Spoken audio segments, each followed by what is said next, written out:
विनाशमव्ययस्यास्य न कश्चित् कर्तुमर्हति अन्तवन्त इमे देहाः नित्यस्योक्ता शरीरिणः अनाशिनो प्रमेयस्य तस्माद्युध्यस्व भारत य एनं वेत्ति हन्तारं यश्चैनं मन्यते हतम् उभौ तौ न विजानीतः नायं हन्ति न हन्यते न जायते म्रियते वा कदाचित् नायं भूत्वा भविता वा न भूयः अजो नित्यः शाश्वतोऽयं पुराणः न हन्यते हन्यमाने शरीरे वेदाविनाशिनं नित्यं य एनमजमव्ययम् कथं स पुरुषः पार्थ कं घातयति हन्तिकम् वासांसि जीर्णानि यथा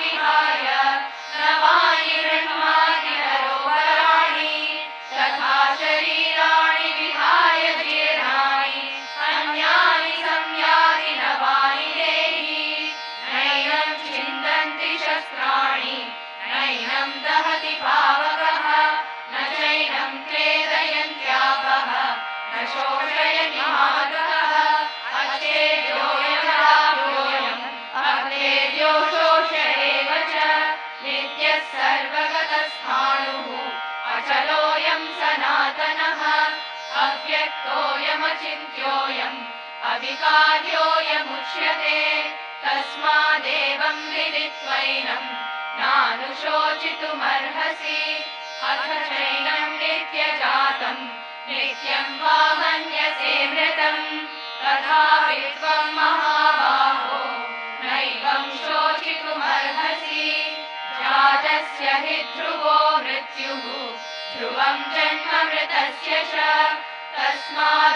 तस्मादपरिहार्येऽर्थे न त्वं शोचितुमर्हसि अव्यक्तानि भूतानि व्यक्तमध्यानि भारत अव्यक्तनिधनान्येव तत्र का परिदेवना आश्चर्यवत् पश्यति कश्चिदेनम् आश्चर्यवत् वदति तथैव चान्यः आश्चर्यवच्चैनमन्यः शृणोति श्रुत्वाप्येनं वेद न चैव कश्चित् देही नित्यमवध्योऽयं देहे सर्वस्य भारत तस्मात् सर्वाणि भूतानि न त्वं शोचितुमर्हसि स्वधर्ममपि चावेक्ष्य न विकम्पितुमर्हसि धर्म्याद्वियुद्धात् श्रेयो यत् क्षत्रियस्य न विद्यते यदक्षयाचोपपन्नं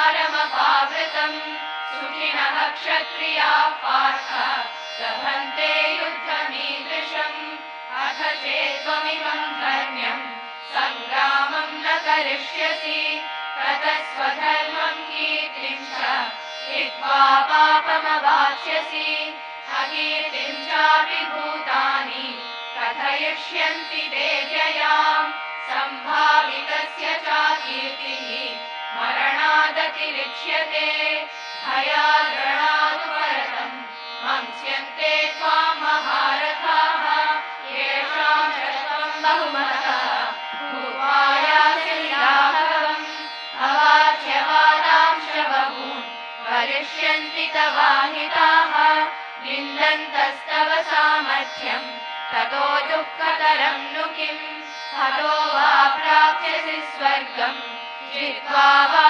भोक्ष्यसे महीम् तस्मादुत्तिष्ठ कौन्तेय युद्धाय कृतनिश्चयः सुखदुःखे समे कृत्वा लाभालाभौ जयाजयौ ततो युद्धाय युज्यस्व नैवं पापमवाप्स्यसि एषा ते विहिता साङ्ख्ये बुद्धिर्योगे त्विमां शृणु बुद्ध्या युक्तो यया पार्थ कर्मबन्धं प्रहास्यसि नेहाभिक्रमनाशोऽस्ति प्रत्यवायो न विद्यते स्वल्पमप्यस्य धर्मस्य त्रायते महतो भयात् व्यवसायात्मिका बुद्धिः एकेह कुरु नन्दन। बाह्यनन्ताश्च बुद्धयो व्यवसायिनां यामिमां पुष्पितां वाचं प्रवदन्त्यविपश्चितः वेदवादरताः पार्थ नान्यदस्तीति वादिनः कामात्मानः स्वर्गपराः जन्मकर्मफलप्रदां क्रियाविशेषबहुलां भोगैश्वर्यगतिं प्रति भोगैश्वर्यप्रसक्तानां तया प्रहृतचेतसां व्यवसायात्मिका बुद्धिः समाधौ न विधीयते त्रैगुण्यविषया वेदाः निस्त्रैगुण्यो भवार्जुन निर्द्वन्द्वो नित्यसत्त्वस्थः निर्योगक्षेम आत्मवान् यावानर्थ उदपाने सर्वतः संप्लुतोदके तावान् सर्वेषु वेदेषु ब्राह्मणस्य विजानतः कर्मण्य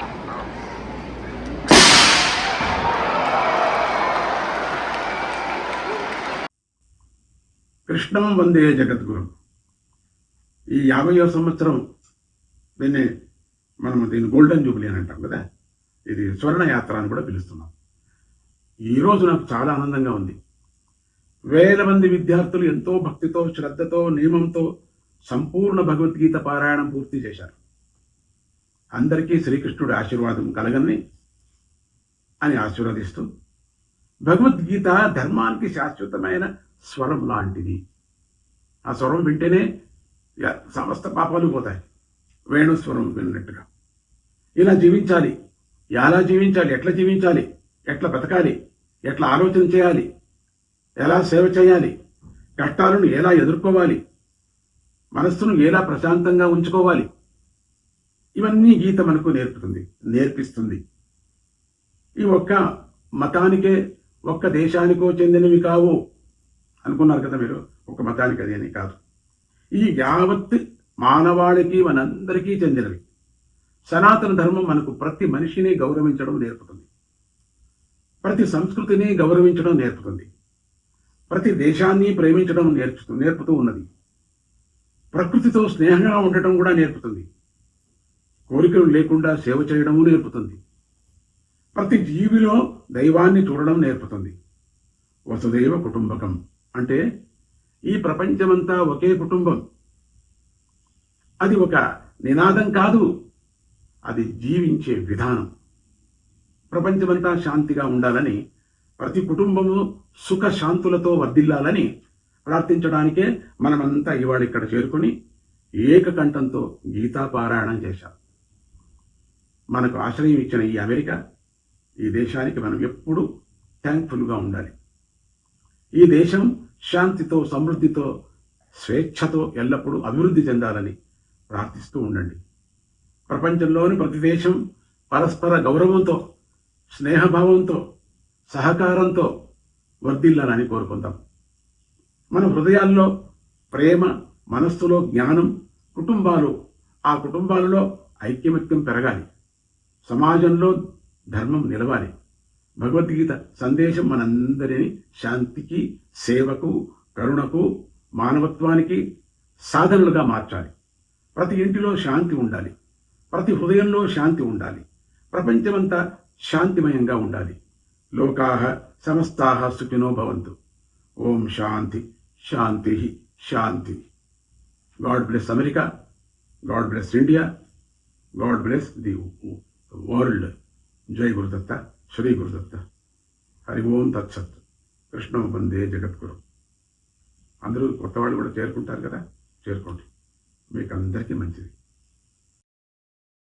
మరిన్ని అప్డేట్స్ కోసం ఛానల్ను సబ్స్క్రైబ్ చేయండి. నోటిఫికేషన్స్ కోసం బెల్ ఐకాన్ పై క్లిక్ చేయండి.